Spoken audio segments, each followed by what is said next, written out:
Hey everybody, this is TJR. And this is Superfan. Just hanging out with you here with our little compadre here. And gonna talk about a comment I received from a viewer recently. Recently, Robert called me up and said he wanted to talk about the passing of the Smiths bass player, a band that I only knew somewhat casually, but he was very into, and he wanted to just say a few words, and I said, sure, yeah, let's do it, okay.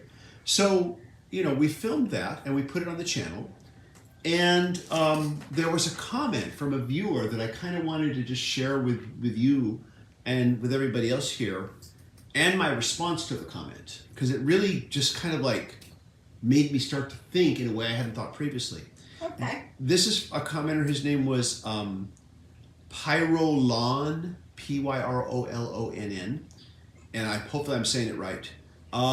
He wrote, I listened to them quite a bit, referring to the Smiths, though they were quite depressing and maybe had a latent effect on making me depressed during my young adult years. And I suddenly thought, music could make you feel depressed? That just kind of had never occurred to me before. And I wrote back to him almost immediately after reading this, and I just said the following: wow, this is an interesting point you bring up, and one that I think I should discuss in a future video. I guess I'm doing that now. It's the future. It is the future, yeah.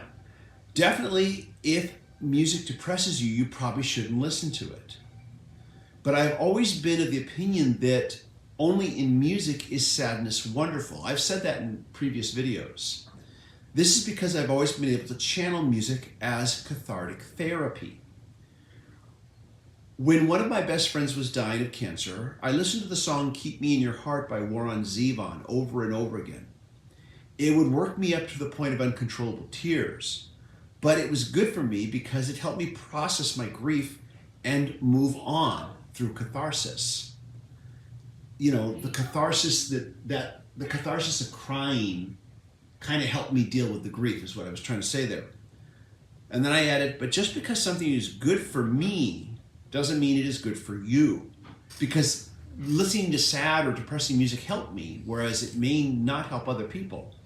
There are so many things that contribute to depression, and I've never considered that music, even depressing music, could be one of them. But in the same way that we all have different physical and even emotional reactions to food, because some of us go, oh wow, we'll eat something great, and some of us have allergic physical reactions. I can see where we all have different emotional reactions to music, and I've certainly seen enough evidence to convince me that a person's emotional state can definitely affect their physical state. And then I said, thanks for sharing your experience. And after writing that, I just kept thinking about that. After Robert called me, I was in the car, and you were there when he called and said, can we talk about this? I said, okay, I'm in the car, we have to run an errand, and then when I get back, I'll call you, and we'll do a Zoom meeting, and we'll shoot this video. And so afterwards, after we got off the phone, I said, let me play some of the Smiths songs off of Tidal here, and just so I can kind of refamiliarize, because I was only casually familiar with the majority of their material, though I had listened to some of it in the past. And so the first song that came up, which I guess is one of their big ones, and you knew the lyrics, so you were able to lip sync the lyrics just, as it was playing, was the song There Is a Light That Never Goes Out. Yeah, I would say that this is probably one of the more depressing songs by the Smiths. It's a bright and cheerful song about being hit by a 10-ton bus. I guess I've never really paid that close attention to the lyrics of this particular one. And I should preface and say, there are some artists, bands, wherein the lead vocals, I can listen, I know exactly what they're saying, but there are others where I kind of what? I couldn't quite tell what they said. And I just listened to the song casually and didn't really know too much about what he was talking about. Maybe I should just listen to it real quick. You're giving me that kind of look like, yeah, you better. Yeah, I think so. We're going to take a brief moment here, and I'm going to listen to this track. Okay, so what did you think about that bright and cheerful song about teenage angst and 10-ton buses? Well, now that you put it that way, you know, I thought this song, I would describe this song as nihilistically romantic. Okay. There is this kind of dark romance to it, like everything in the world is terrible, it's all crap, except for being with you. So if I can possibly being hit by a 10-ton bus. So if I could die with you right now, then life would be perfect, because I'll die happy. And it's very nihilistic, but it's also got a certain romance to it that is very teenage. Very. You know, it's very, you know, woe is me, you know. And I can remember feeling that way as a teenager. Yeah, not wanting to go home and deal with your parents. Not wanting to go to school and deal with my classmates. But yeah, but I remember when life felt like everything's terrible. You know, I laugh at it now, though I took it very seriously as a teenager. I thought, you know, I can't face another day. You know, I can relate to that, although now I laugh at it. But listening to a song like this, though, I can only speak for myself. Listening to songs like this, had I listened to them back when I was a teenager, and these songs weren't around when I was a teenager. I was a 70s child, 70s music child. So, but there were still songs that would allow me to work through my heartache, my heartbreak. You know, she doesn't like me. You know, I'm going to listen to this really sad song that's going to make me, you know, magnify that.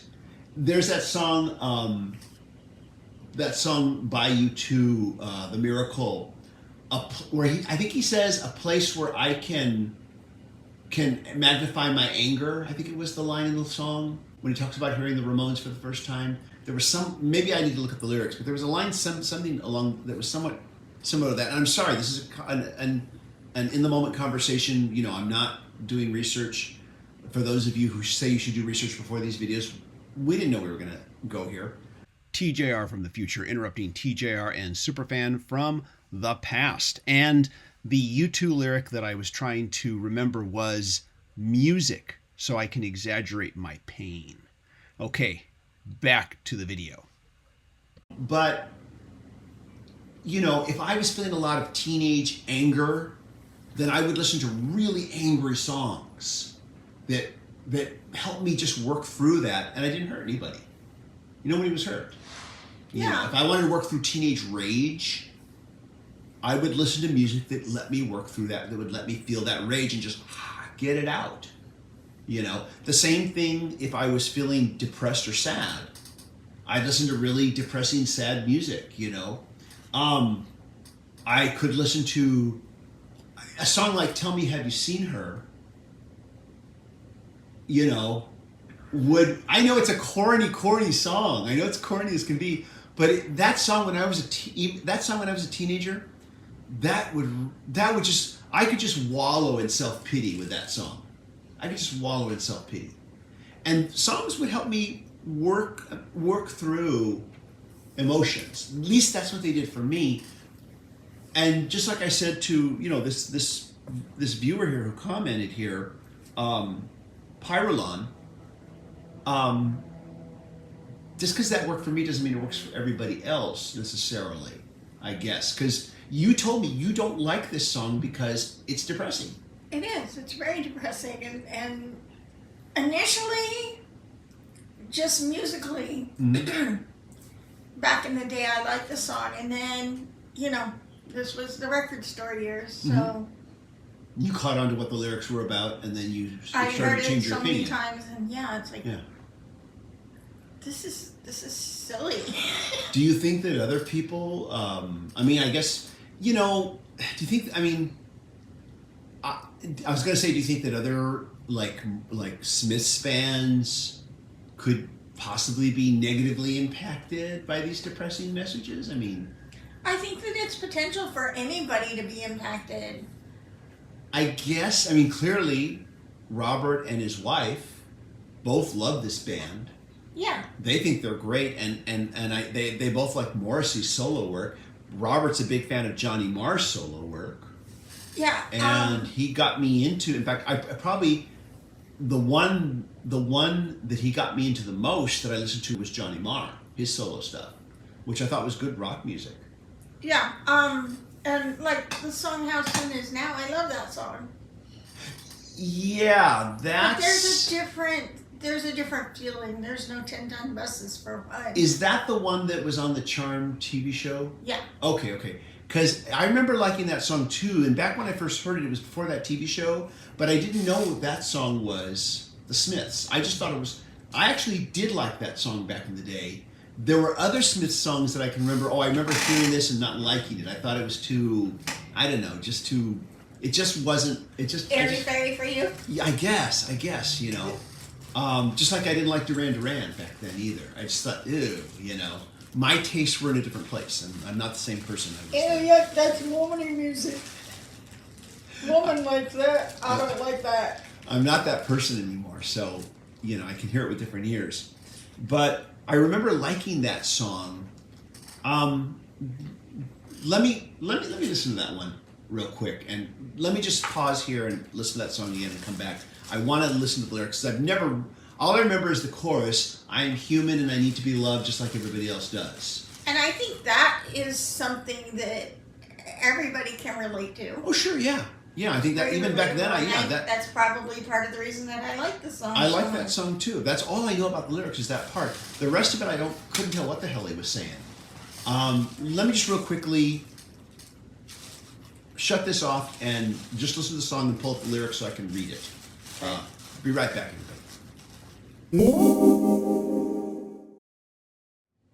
Okay, so this song actually is pretty depressing by and large.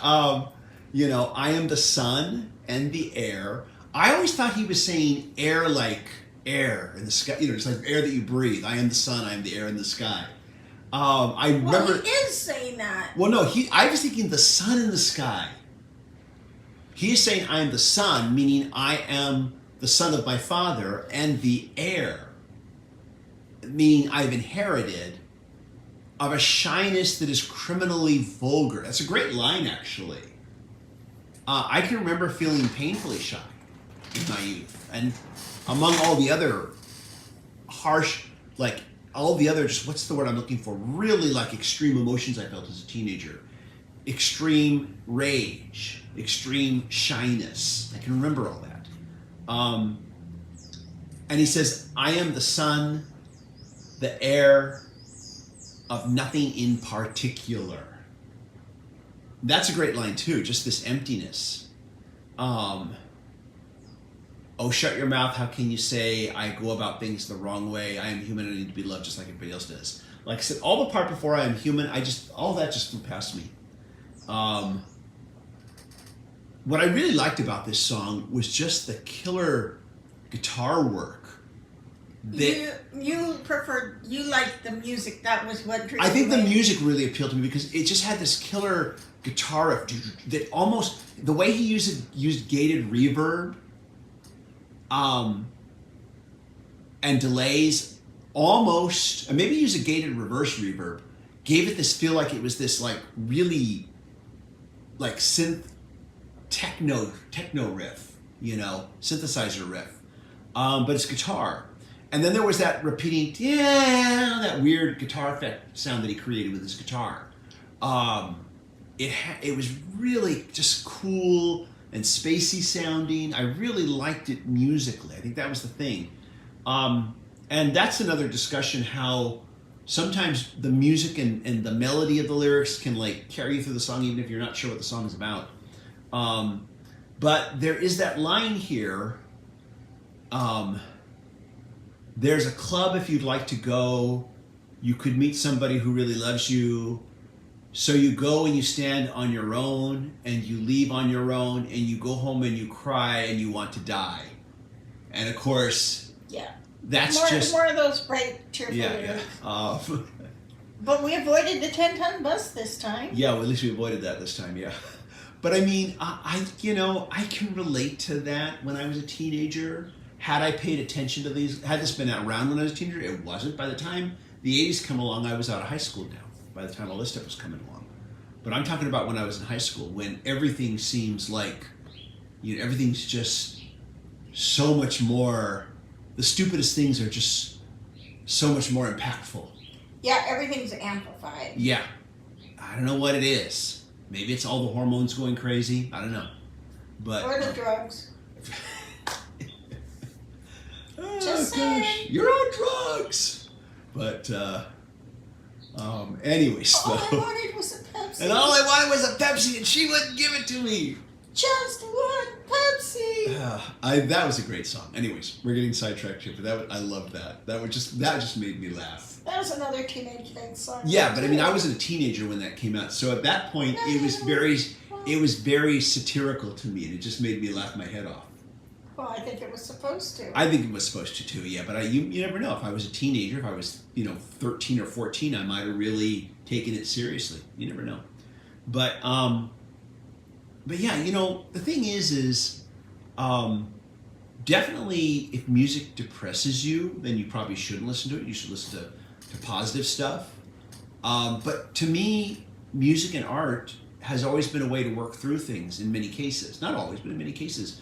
Yeah, I'd say go listen to the Carpenters if that music depresses you, but even the Carpenters were... A lot of it's deeply sad. Yeah. Deep, Goodbye to Love is so sad. And, yeah. And to this, and that's, but it's beautiful. And I can go ahead and, I can listen to it.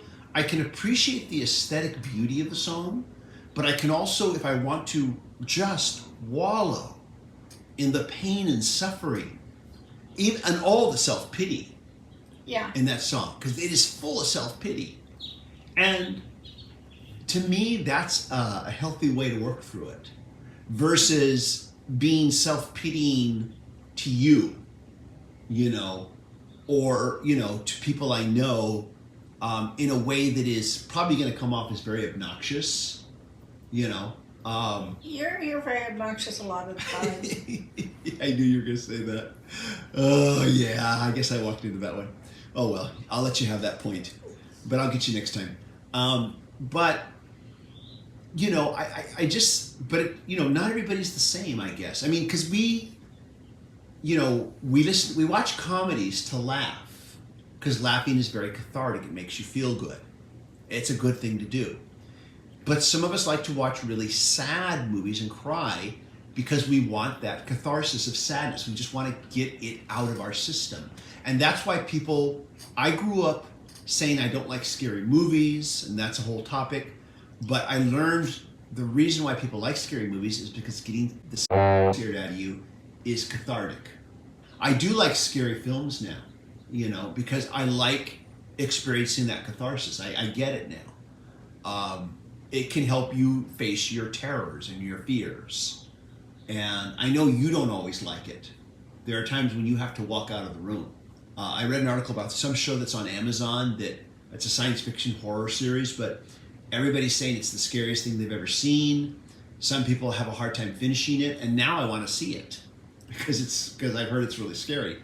But anyways, though, that aside, though, this has always been something that's helped me work through things. But there was once a time when scary films, I couldn't face them. I couldn't face them because I wasn't ready to work through those terrors. And I guess if music is going to make you depressed, then you should listen to more positive stuff, I think.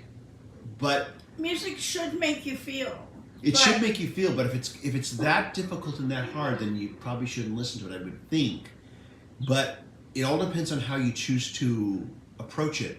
I don't think I consciously approached music as therapy. It just was therapy. I mean, I remember hearing Michael Stipe Yeah. from REM Yeah. talk about in an interview, and this was many years ago, Mhm. but driving around after he had a breakup, Yeah. and that every song that came on the radio he could relate to Mm-hmm. because that was how he felt. Because it was all about breakups and stuff. Yeah. And there's tons of songs about that. And And people seem to love those songs because we can relate to it. it. Yeah, yeah. And I think the part that maybe we're not realizing is that relating to the heartbreak in the song is helping us deal with our own heartbreak. It's like someone understands, someone gets me. Yeah. And hopefully, I would think that people who like the Smiths, by and large, if all the songs are as depressing in their lyrics as these are, I don't find them depressing. I feel like I'm watching a movie about someone being depressed, and I've dealt with depression in my lifetime, and experiencing that again helps me work through it. But I would think that most people who like the Smiths a lot would say, someone gets me. I feel this depressed. Someone gets me. And subconsciously, through listening to it, it helps them move through it and be able to cope better with the world around them. But it may not be true for everybody. And you said that you don't like the song because you think it's too depressing. And for that reason, you probably shouldn't listen to it, I guess. You probably won't go out of your way to listen to it. I won't go out of my way. You're not going to get suicidal over it, but yeah. But you're just going to avoid it. Music artists, part of what you do is, some of us anyways, write about our experiences. We get certain things out, certain feelings we have out. Be it love, heartbreak, sadness, grief, remorse, anger, rage, frustration, happiness, joy, whatever it is, we express certain feelings. But I don't think that, and I think it's the songwriter's job to write good songs that express these things so other people can experience it and feel that too, can associate with it if they are able to. But I don't think that songwriters, performers should be in any way accountable for how people react to their songs. Like if someone said, this Smith song made me depressed, I want them to pay for my therapy. No. We all react to art differently. To our foreign listeners, by the way, welcome to America. Yeah, because America is very litigious, and we've read how other countries outside of how more European countries aren't as litigious as we are here in the U.S. There's this very sad story, a true story about these two boys who committed suicide or attempted to commit suicide. One of them did die. They tried to shoot themselves. The other one horrifically disfigured his face and lived through it. And the parents wanted to sue the band Judas Priest because they believed that the songs of Judas Priest led their children to commit these suicides because the lyrical themes dealt with a lot of this stuff. And I always knew that, as tragic and as sad as this was, that the band can't be held accountable for that. No, it's not their fault. How people interpret art, it's not the artist's fault, in my opinion. They may have gotten the idea from there of how they were going to do it. But there has to be other things going on in their life that bring them to that state. But the parents of all the people in the world are not going to want to admit that it might have been something that they did. And not necessarily something they did, but that other aspects of the world brought them to that point and they weren't paying attention. And the other point that I was going to make was that if it hadn't been for those songs that maybe planted the seed of the way it went, it would have been something else. Yeah, I've always said that. If not this, something else then. Maybe a horror movie, maybe something. It's just something else might have also planted the seed. It might have triggered, It might have triggered it, And that is not, in my opinion, the responsibility of the creator of the art. Absolutely not. Yeah. I want to thank Pyrelon for just for the comment. It really got me thinking in a way that I hadn't previously. I'd be curious to know what everybody thinks about this. Do you have any thoughts you'd like to share on this? Anything that maybe we should have brought up in this conversation. But anyways, though, let us know, and maybe this might merit further discussion. Absolutely. Yeah. Everybody, thank you so much for watching. As always, if you like these videos, be sure to hit like, hit subscribe, hit the bell notification icon so you never miss a video.